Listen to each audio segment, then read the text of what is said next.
মৰমৰ ছাত্ৰ-ছাত্ৰীসকল আজিৰ ভিডিঅ'লৈ তোমালোকক স্বাগতম জনাইছোঁ। আজি মই তোমালোকৰ লগত চতুৰ্থ শ্ৰেণীৰ ভগ্নাংশ নামৰ পাঠটি আলোচনা কৰিম। তোমালোকে ভিডিঅ'টি ভালকৈ চাই যাবা। এতিয়া তোমালোকে কোৱাচোন ভগ্নাংশ মানে কি? কিবা বুজি পাইছানে? ভগ্নাংশ তোমালোকে তৃতীয় শ্ৰেণীতে পাই আহিছিলা নহয়? ভগ্নাংশ মানে হ'ল কোনো এটা বস্তুৰ অংশ বা ভাগ। ধৰি লোৱা হ'ল এইটো এটা কাগজ, হয়নে? এইটো এটা কাগজ, চোৱা এইটো এটা কাগজ, হয় নহয়? এতিয়া ইয়াক সমানে মই দুভাগ কৰিলোঁ। দুভাগ হোৱাকৈ মই কি কৰিলোঁ? এইটো ভাঁজ কৰিলোঁ। এইটো চোৱা ভাঁজ কৰিছোঁ, হয়নে? এতিয়া ইয়াক আকৌ মই খুলি দিলোঁ, হয় নহয়? ইয়াত ভাঁজ আছে, এইটো সমানে দুভাগ কৰিছিলোঁ যে, সেইকাৰণে ইফালে এটা ভাগ আছে আৰু ইফালে এটা ভাগ আছে, হয় নহয়? এইটো এই কাগজখনৰ আধা ভাগ আৰু এইটো আধা ভাগ, মানে এইটো আধা অংশ, এইটো আধা অংশ। গতিকে ভগ্নাংশ মানে কি হ'ল? কোনো এটা বস্তুৰ অংশ। এইটো আধা অংশ, এইটো আধা অংশ, এইটো সম্পূৰ্ণ কাগজ, হয় নহয়? গতিকে এতিয়া পাঠটি বুজি গৈ থাকোঁতে তোমালোকে জানিবা, গতিকে ভিডিঅ'টি চাই যাবাচোন। ইয়াত চোৱা, ৰাহুলহঁতৰ বিদ্যালয়ত আজি ছবি অঁকা প্ৰতিযোগিতা পতা হৈছে। অৰ্চনা বাইদেৱে শিক্ষাৰ্থীসকলৰ বাবে কেইখনমান আৰ্ট পেপাৰ লৈ আহিছে। এখন আৰ্ট পেপাৰ 4জন শিক্ষাৰ্থীৰ মাজত ভগাই দিবৰ বাবে সম্পূৰ্ণ কাগজখন কেনেদৰে ভাগ কৰিলে চাওঁ আহা। বাইদেৱে এটা কাগজ আনিলে, হয় নহয়? আৰ্ট পেপাৰ এইটো, হয়নে? এতিয়া এই আৰ্ট পেপাৰটো 4জন ল'ৰা ছোৱালীক সমানে ভাগ কৰি দিব লাগিব। এতিয়া কি কৰিব লাগিব কোৱাচোন? অথনি মই তোমালোকে ভাঁজ কৰি দেখুৱাইছোঁ নহয়। প্ৰথমে কি কৰিলে বাইদেৱে? প্ৰথমে তেওঁ কাগজখন সমানে দুভাগ হোৱাকৈ ভাঁজ কৰিলে। প্ৰথমতে কি কৰিলে? সমানে দুভাগ হোৱাকৈ এইটো এনেকৈ ভাঁজ কৰিলে। অথনি মই কৰিছিলোঁ নহয়, তেনেকুৱাকৈ ভাগ মানে এইটো ভাঁজ কৰিলে। কেনেকুৱা হ'ল? এনেকুৱা হ'ল, হয় নহয়? এইটো ভাঁজ চিন, এইটো আধা অংশ, এইটো আধা অংশ। প্ৰতিটো সমান ভাগেই সম্পূৰ্ণ কাগজখনৰ আধা। অথনি কাগজ ভাঁজ কৰোঁতে মই কৈছিলোঁ নহয়, সেইটোৱে কৈছে, এইটো আধা, এইটো আধা। প্ৰতিটো ভাগেই হৈছে কাগজখনৰ 2 ভাগৰ 1 অংশ বা অৰ্ধাংশ। এইটো 2 ভাগৰ 1 অংশ বা অৰ্ধাংশ, বা এইটো 2 ভাগৰ 1 অংশ বা অৰ্ধাংশ। অৰ্ধাংশ মানে কি? আধা অংশ। তলৰ ছবিবোৰৰ কোনকেইটা আধাত ভাগ কৰা হৈছে ক্ষুদ্ৰ চিন দিয়া। ইয়াত চোৱাচোন, ডট ডট দি পেলাই এইবিলাক ছবিবিলাক ভাগ কৰা হৈছে। কোনকেইটা ছবি আধাত ভাগ কৰা হৈছে? এইটো পহিলাৰ ছবি, হয় নহয়? এইটো আধাত ভাগ কৰা হৈছে, এইটো চোৱা, হয়নে? এইটো এনেকৈ যদি আমি ভাঁজ কৰি দিওঁ মিলি যাব, গতিকে এইটো ক্ষুদ্ৰ চিন হ'ব। এইটো আধাত ভাগ হোৱা নাই, এইফালে বেছি আছে, এইফালে কম আছে। এইটো আধাত ভাগ হৈছে, এইটো ছবিও আধাত ভাগ হৈছে, এইটো আধাত হৈছে, এইটো আধাত হোৱা নাই। আমি ভাঁজ কৰিলে এইটো দুটা সমানে নিমিলে। গতিকে বস্তু এটাৰ 2 ভাগৰ 1 অংশ বা অৰ্ধাংশক 2 ভাগৰ 1এৰে লিখা হয়। এতিয়া 2 ভাগৰ 1 অংশক কেনেকৈ লিখিব লাগিব? 2 ভাগৰ 1, মানে কি ইয়াক কি ক'ব লাগিব? 2 ভাগৰ 1 অংশ বা 2 ভাগৰ 1। আমি চমুকৈ তেনেকৈও ক'ব পাৰোঁ, 2 ভাগৰ 1, মনত ৰাখিবা। এইবাৰ বাইদেৱে ভাঁজ কৰা কাগজখন আকৌ এবাৰ সমানে দুভাগত ভাঁজ কৰিলে। প্ৰথমতে এইটো সম্পূৰ্ণ কাগজ, হয়নে? তাৰপিছত এইটো আধা অংশ এবাৰ ভাঁজ কৰিলে। 2জনৰ কাৰণে হ'ল। ছাত্ৰ-ছাত্ৰী কেইজন আছে? 4জন আছে। গতিকে 4টা টুকুৰা উলিয়াব লাগিব, হয় নহয়? আৰু এবাৰ ভাঁজ কৰিলে এইটো কাগজটো। এইটো সম্পূৰ্ণ কাগজ আনিলে, হয়নে? তাৰপিছত এইটো সমানে দুভাগ কৰি ভাঁজ কৰিলে। তাৰপিছত 2জনৰ কাৰণে হ'ল, 2টা ভাগহে ওলালে, হয় নহয়? আমি এতিয়া 4টা ভাগ উলিয়াব লাগিব। গতিকে আকৌ কি কৰিলে? এইটোক আকৌ এবাৰ ভাঁজ কৰিলে। চোৱা, এনেকুৱাকৈ আকৌ এটা ভাঁজ কৰিলে। এতিয়া আমি যদি চাওঁ, সমানে 4 ভাগ হৈছে। চোৱাচোন, 1 ভাগ, 2 ভাগ, 3 ভাগ, 4 ভাগ। এতিয়া এইটো 1 ভাগ, এইটো 1 ভাগ, এইটো 1 ভাগ, এইটো 1 ভাগ, মানে এই কাগজখনৰ 4 ভাগ হ'ল। এইটো 4 ভাগৰ 1 অংশ, হয় নহয়?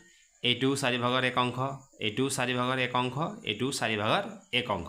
গতিকে এতিয়া 4জন ছাত্ৰ ছাত্ৰীক তেওঁ সমানে ভাগ কৰি পেলাই বিতৰণ কৰিব পাৰিব। ইয়াত তেনেকুৱাকৈ কৰা আছে চোৱাচোন, এইটো আধা অংশ 2/1। আধা কাগজখনৰ আধা অংশ বা সম্পূৰ্ণ কাগজখনৰ 4/1 অংশ। অথনি মই কৈছিলোঁ নহয় 4/1 অংশ। এতিয়া 4/1 অংশ কেনেকৈ লিখিব লাগিব? 4/1 অংশ, এইটো 4/1। প্ৰত্যেকটো টুকুৰা কিমান হ'ল? 4/1 অংশত ভাগ কৰিলে। গতিকে বাইদেৱে সম্পূৰ্ণ কাগজখন 4টা সমান জোখত ভাগ কৰিলে। এনেকুৱা ভাগ ওলালে, হয় নহয়? 4/1 অংশ বা 4/1, 4/1 অংশ বা 4/1, 4/1 অংশ বা 4/1, 4/1 অংশ বা 4/1, মানে 4টা টুকুৰা হৈ গ'ল, হয়নে? এতিয়া এইটো সমানে কাটি পেলাই যদি দিয়া হয় তেতিয়া ছাত্ৰ ছাত্ৰীসকলে সমান সমান ভাগ 4টা পাব। এইটো এটা ভাগ, এইটো এটা ভাগ, এইটো এটা ভাগ আৰু এইটো এটা ভাগ। এতিয়া বাইদেৱে কাগজখন ভাজে ভাজে কাটি ৰাহুল, ৰেহেনা, সুজাতা আৰু বিতুপন প্ৰত্যেককে সম্পূৰ্ণ কাগজখনৰ 4/1 অংশ বা 1/4 দিলে। এতিয়া 4/1 অংশক 1/4 বুলিও কোৱা হয়। ইয়াক কি বুলি কোৱা হয়? 1/4 বুলিও কোৱা হয়। তলৰ ছবিবোৰৰ 4/1 অংশত ৰং কৰোৱা। এইটো এটা ছবি, এইটো এটা ছবি, এইটো এটা ছবি, হয় নহয়? এইটো বৃত্তৰ ছবিত ভাগ কৰা আছে, এইটো বৰ্গৰ ছবিক ভাগ কৰা হৈছে, ইয়াক আয়তৰ ছবিক ভাগ কৰা হৈছে, হয়নে? এতিয়া চোৱা কেইটা ভাগ আছে? 1, 2, 3, 4টা। এতিয়া 4/1 অংশত আমি কি কৰিব লাগিব? ৰং কৰিব লাগিব। 1, 2, 3, 4। এতিয়া 1 অংশত যদি ৰং কৰোঁ, ইয়াত তোমালোকে যিকোনো এটা ভাগত ৰং কৰি দিলে হ'ল। মই ইয়াত কৰি দিলোঁ, তোমালোকে ইয়াত ৰং কৰিবা। ৰঙা, নীলা, হালধীয়া যি আছে তোমালোকৰ লগত সেইটোৰে ৰং কৰি দিবা। এতিয়া এইটো কি হ'ল? এই ছবিটোৰ 4/1 অংশত ৰং কৰা হৈছে। ইয়াতো তেনেকৈ ইয়াত 4/1 অংশত ৰং কৰা হৈছে। ইয়াতো তেনেকৈ 1 ভাগ 2, 3, 4। ইয়াত 1 অংশত আমি ৰং কৰিলোঁ। গতিকে ৰং কৰা অংশ কিমান হ'ল? 4/1, হয়নে? এইটো হ'ল 4/1, এইটো 4/1, এইটো 4/1 বা 1/4। ইয়াত চোৱা, যিবোৰ ছবি 4/1 ৰং কৰা আছে শুদ্ধ চিন দিওঁ আহা। এতিয়া ইয়াত কেইটা ভাগ আছে? এটা ভাগ, দুটা ভাগ, হয়নে? মানে 2/1 অংশ আছে। গতিকে ইয়াত আমি শুদ্ধ চিন দিব নোৱাৰোঁ। ইয়াত কেইটা ভাগ আছে? 1, 2, 3, 4। ইয়াত 4/1 অংশত ৰং কৰা হৈছে। এইটো চোৱা হালধীয়া ৰং কৰা আছে, হয়নে? এইটো শুদ্ধ হ'ব। ইয়াত দুটা ভাগ আছে, এইটো নহ'ব। ইয়াত 1, 2, 3, 4 এটা ভাগত ৰং কৰা হৈছে, এইটো শুদ্ধ। তলৰ ফুটবোৰ সংযোগ কৰি 4টা বিভিন্ন আকাৰৰ বৰ্গ আঁকা। বৰ্গবোৰ বিভিন্ন ধৰণে সমানে 4টা ভাগত ভাগ কৰা। ভাগবোৰৰ 4/1 ৰং কৰা। এতিয়া ইয়াত এই ফুটবোৰ লগ লগাই বৰ্গ আঁকিব লাগিব। মই তোমালোকক আঁকি দেখুৱাই দিছোঁ, চাই যোৱা। মই ইয়াত এটা আঁকি দিছোঁ, বাকী ইয়াত তোমালোকে আঁকি ল'বা। 4টা ভাগত ভাগ কৰিছোঁ, ভাগবোৰৰ 4/1 ৰং কৰা। এতিয়া এইটো চোৱা, 1, 2, 3, 4 ভাগ। 1 ভাগত ৰং যদি কৰি দিওঁ, ইয়াত কৰিলেও হ'ব, ইয়াত কৰিলেও হ'ব, ইয়াত কৰিলেও হ'ব। ধৰা ইয়াত মই কৰি দিলোঁ। তোমালোকে এনেকৈ বৰ্গবিলাক আঁকি বিভিন্ন আকাৰৰ বৰ্গ আঁকিবা আৰু ৰঙা, নীলা যি ৰং তোমালোকৰ লগত আছে সেইবিলাকেৰে ইয়াত ৰং কৰি দিবা। এনেকুৱা। এতিয়া হ'ল এইটো 4/1 অংশত আমি ৰং কৰিলোঁ। বিকন, মনামী আৰু মিহিৰে এখন কাগজ কাষত দেখুওৱা ধৰণে ভাগ কৰিলে। কাগজ এখন 1, 2, 3, 4টা ভাগত কি কৰিলে? এইটো ভাগ কৰিলে কাগজ এখন, ঠিক আছে? এইটো এতিয়া মই এখন কাগজ তোমালোকক তেনেকৈ দেখাই দিম। চোৱা, এই কাগজটো 4টা ভাগত ভাগ কৰা হৈছে। এটা ভাগ, দুটা ভাগ, 3টা ভাগ, এইটো 4টা ভাগ, হয়নে? বিকন আৰু মনামীয়ে কাগজখনৰ একোটা ভাগত তলত দিয়া ধৰণে ৰং কৰিলে। বিকনে ইয়াত ৰং কৰিলে, হয়নে? আৰু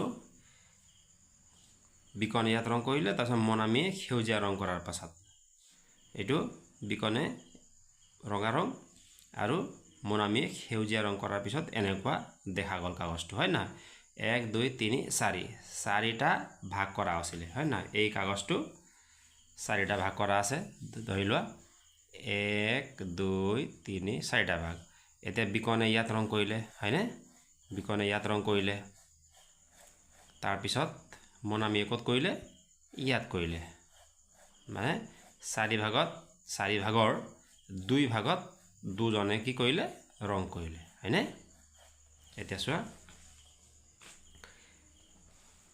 তেওঁলোকে কাগজখনৰ মুঠ কিমান অংশত ৰং কৰিলে চাওঁ আহা বিকন আৰু মনামী প্ৰত্যেকে ৰং কৰা কাগজৰ ভাগ 4 ভাগৰ 1 বিকনৰ 4 ভাগৰ 1 অংশ আৰু মনামীৰ 4 ভাগৰ 1 অংশ হয় নহয় বিকনে 4 ভাগৰ এটা অংশত কৰিলে আৰু মনামীৰ 4 ভাগৰ এটা অংশত কৰিলে মানে 4 ভাগৰ 1 যোগ 4 ভাগৰ 1 কিমান হ'ব 4 ভাগৰ 2 মন কৰাচোন 4 ভাগৰ 2 অংশ হৈছে সম্পূৰ্ণ কাগজখনৰ আধা বা 2 ভাগৰ 1 4 ভাগৰ 2 মানে কি হৈছে 1 2 3 4 4 ভাগ আছে তাৰে 2 ভাগত ৰং কৰা হৈছে হয় নহয় এটা 2 ভাগত ৰং কৰাৰ পিছত কাগজখন সমান আধা হৈ গৈছে হয় নহয় ৰং কৰা আধা অংশ হৈছে আৰু ৰং নকৰা আধা অংশ হৈছে হয়নে গতিকে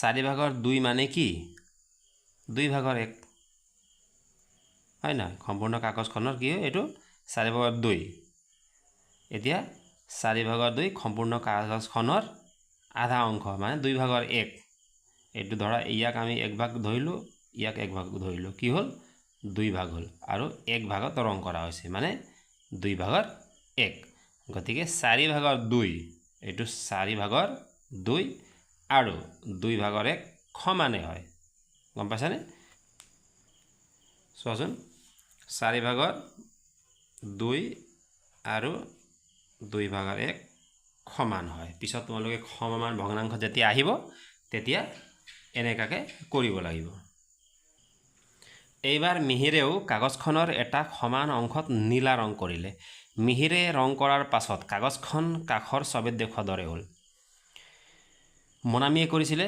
হয় নহয় আৰু বিকনে কৰিছিলে বিকন আৰু মনামীয়ে কৰাৰ পিছত কি কৰিলে মিহিৰেও কাগজখনৰ এটা অংশত নীলা ৰং কৰিলে মানে ইয়াত নীলা ৰং কৰিলে এতিয়া কেইটা ভাগত ৰং কৰা হ'ল তিনিটা ভাগত ৰং কৰা হ'ল বিকনে ৰং কৰা 4 ভাগৰ 1 অংশ মনামীয়ে ৰং কৰা 4 ভাগৰ 1 অংশ আৰু মিহিৰে ৰং কৰা 4 ভাগৰ 1 অংশ একেলগে 4 ভাগৰ 1 যোগ 4 ভাগৰ 1 যোগ 4 ভাগৰ 1 অংশ বা সম্পূৰ্ণ কাগজখনৰ 4 ভাগৰ 3 অংশ মানে কি হ'ল এতিয়া 1 2 3 তিনিটা ভাগত ৰং কৰা হ'ল হয়নে গতিকে ৰং কৰা কিমান হ'ল 4 ভাগৰ 3 অংশত ৰং কৰা হ'ল এইটো চোৱা 1 2 3 4 ভাগৰ 3 অংশত তিনিজনে মিলি ৰং কৰিলে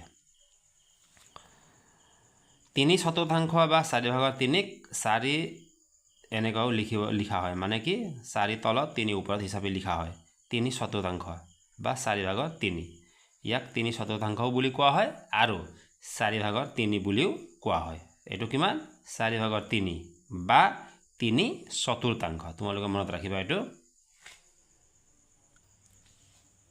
বাওঁফালৰ ৰং কৰা অংশৰ লগত খুফাল মিলাও আহা বাওঁফালে এটো চিত্ৰত ৰং কৰা আছে আৰু খুফালে ইয়াত দিয়া আছে অংক হয় নহয় ভগ্নাংশ দিয়া আছে কি কৰিব লাগিব মিলাব লাগিব এটো চোৱা 1 2 3 4 কেই ভাগ আছে ইয়াত 4 ভাগ আছে 1 2 3 4 4 ভাগৰ কিমান অংশত বা কিমান ভাগত ৰং কৰা হৈছে 2 ভাগত মানে 4 ভাগৰ 2 ৰং কৰা হৈছে গতিকে এটো 4 ভাগৰ 2 কত আছে ইয়াত আছে গতিকে এই চিত্ৰটো ইয়াৰ লগত মিলিব হয় না বুজি পালান না তোমালোকে এইটো ইয়াত মিলিব হয়নে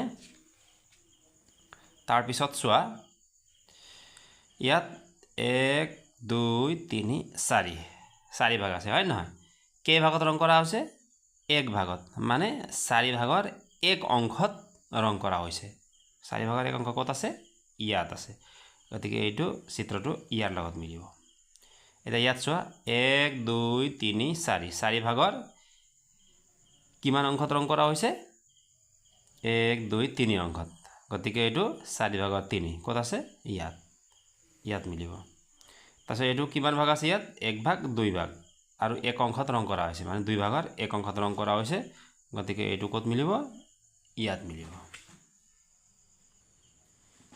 প্ৰীতি আৰু নিৰ্মলে কাগজৰ বিভিন্ন বস্তু সাজিবলৈ একে জোখৰ দুখন কাগজ আনিলে এতিয়া কাগজ দুখন বেলেগ বেলেগ ধৰণে ভাঁজ কৰিবলৈ ধৰিলে কাগজখন মই সমানে 3 ভাগ কৰিলোঁ প্ৰীতিয়ে কাগজখন কেই ভাগ কৰিলে 3 ভাগ কৰিলে চোৱা কাগজ এখন আনিলে আৰু 3 ভাগ কৰিলে 1 ভাগ 2 ভাগ 3 ভাগ তাৰ পিছত নিৰ্মলে ময়ো সমানে 3 ভাগ কৰিলোঁ কি কৰিলে নিৰ্মলে এনেকৈ 3 ভাগ কৰিলে এইটো 1 ভাগ 2 ভাগ 3 ভাগ পাছত পুনৰ এই ধৰণে সমানে 2 ভাগ কৰিলোঁ আকৌ কি কৰিলে আকৌ 2 ভাগ কৰি দিলে মানে কিমান হ'ল 1 2 3 4 5 6 ভাগ হ'ল হয় না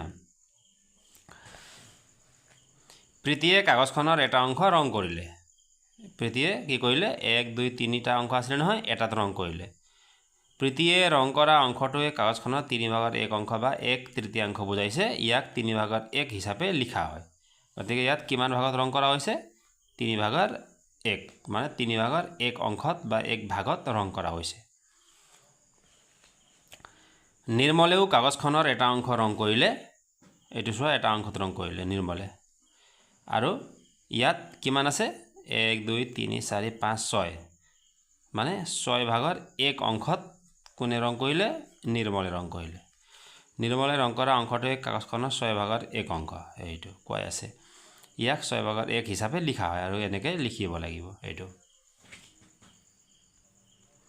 থোপৰ পৰা বস্তু সমানে ভাগ কৰোঁ আহা তলৰ ছবিখনৰ গিলাচৰ থোপটোলৈ মন কৰা ইয়াত কেইটা গিলাচ আছে 8টা গিলাচ আছে হয়নে থোপটোত থকা গিলাচৰ সংখ্যা 8 কেইটা আছে 8টা আছে গিলাচৰ থোপটোৰ 2 ভাগৰ 1 অংশত কেইটা গিলাচ থাকিব 2 ভাগৰ 1 অংশ মানে এইটো এটা ভাগ এটা অংশ আৰু এইটো এটা অংশ এটা 2 ভাগৰ 1 অংশত কিমান থাকিব 1 2 3 4টা গিলাচ থাকিব কেইটা থাকিব 4টা থাকিব এইটো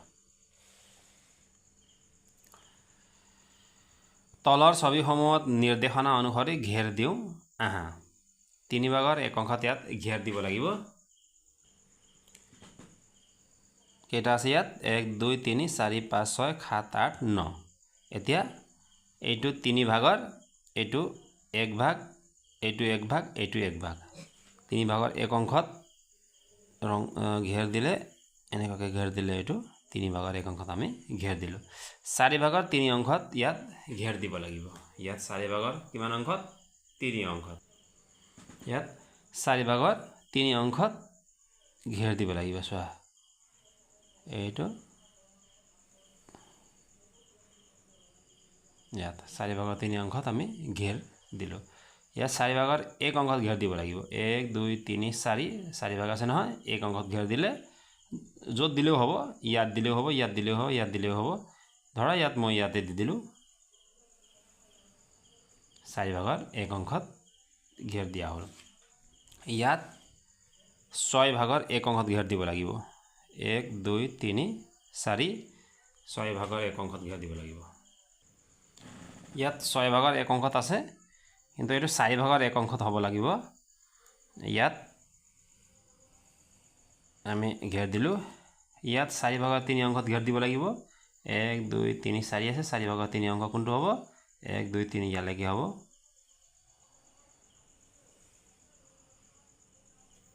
এইটো